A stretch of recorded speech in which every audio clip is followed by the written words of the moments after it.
অন্তর্বর্তীকালীন সরকারের উপদেষ্টা পরিষদের আকার বাড়ছে। বুধবার বেলা 11টায় বঙ্গভবনে নতুন এই উপদেষ্টাদের শপথ হবে বলে সংশ্লিষ্ট এক কর্মকর্তা জাগো নিউজকে নিশ্চিত করেছেন।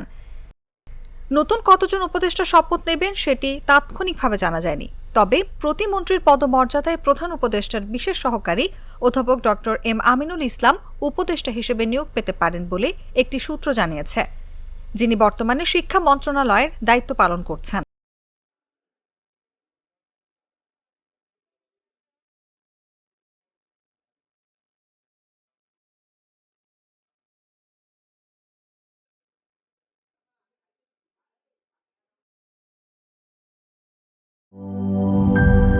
লিলি হালাল বিউটি সোপ, বিএসটিআই কর্তৃক সনদপ্রাপ্ত দেশের প্রথম হালাল বিউটি সোপ। দীপ্তিময় উজ্জ্বল ত্বকের জন্য।